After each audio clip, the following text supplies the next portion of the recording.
guys, sa mga naghahanap dito ng overlooking at beachfront na property, so meron po tayong available dito sa Buena Vista, Quezon, Barangay Cabong.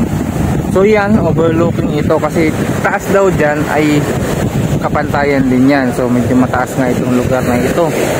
Yan. Then ito lang po yung portion niya na sa dagat, dikit sa dagat na pantay. And papakita ko po sa inyo yung dagat. Ito po, yan po yung dagat. Then ito po ang kanyang buhangin. So white sand.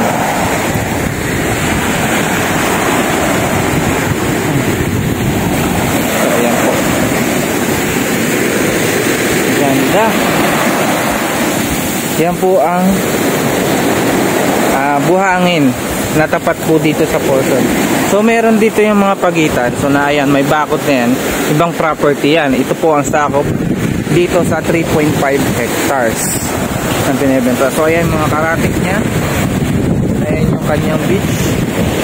Ito yung portion niya. So medyo maliit lang naman yung frontage niya.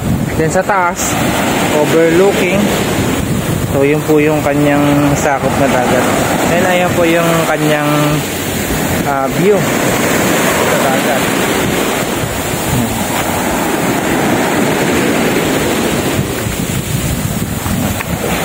Maganda din naman guys.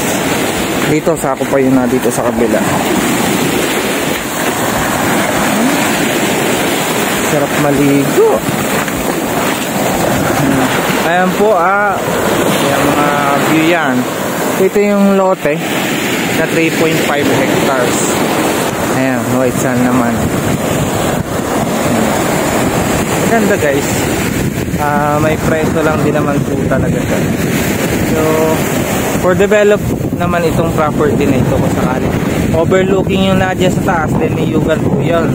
Then sa kalsada naman po, papakita ko po dito sa yung mga 10 hakbang layo niya sa cemented road na mabibigyan naman po ng right of way din naman po doon. At yun po ay relative po ng may-ari ng lupa dito. Ayan. So ito po, dahil ito nga po yung kapantayan lang niya, yung portion na yan dito na nadikit po dito sa pero mahaba po ang nito sa dagat, ang frontage, ang shoreline po niya nasa 200 meters po. Kaya lang ay ito lang daw po talaga yung pantay niya, yung bahagi na yan na may mga kubo. Hanggang dun pa po ito, mga 200 meters. So yun po, overlooking na po. Kita nyo naman na mataas na yung lugar niya. Yan. Ay sukat po 3.5.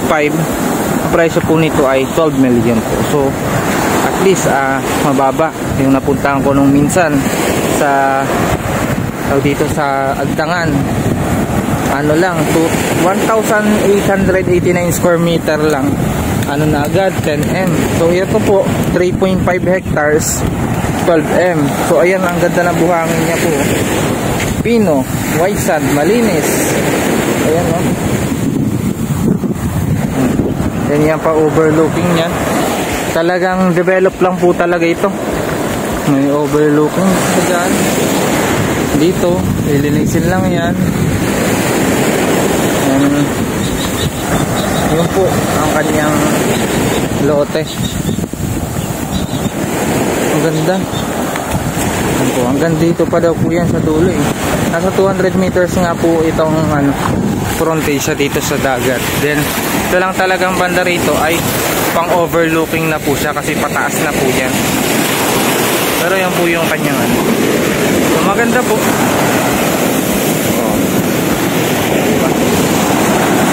Basang-basa na po ang inyong locator. Kanina pa kami pauli-uli, bilad, ulan. Ngayon sa dagat naman tayo. So yan. Ito naman po ay buhay na nakapangalan sa title o city title po ito. Yan. Kaya madali pong ma-transfer. So kayo na lang din po mag-uusap. Kung magustuhan nyo po ito, pwede naman pong bisitahin muna para at least maano nyo po personal yung property. So ito talaga ay pondohan lang siya.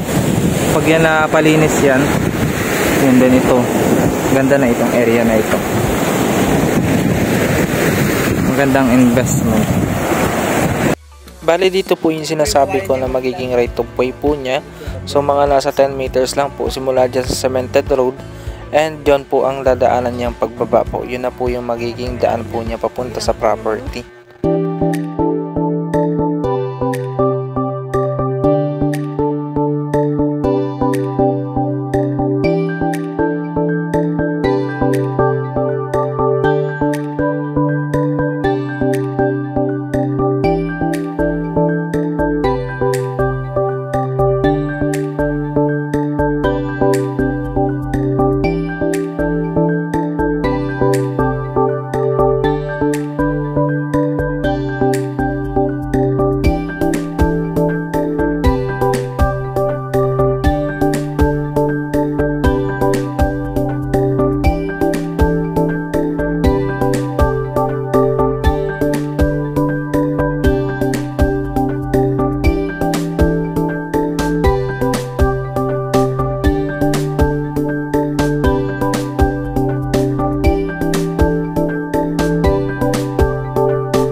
Kung nagustuhan niyo po itong property ito, i-message niyo lamang po ako sa aking number. Available po yan sa WhatsApp at Viber. O kaya naman sa aking Facebook account, Peter Purificacion-Ulayaw. At huwag niyo rin kalimutan mag-subscribe para lagi po kayong updated sa aking mga bagong upload na property. Baka sa kasunod na upload ko, ayun ang farmland na hinahanap mo. Yun lang, maraming salamat sa panonood.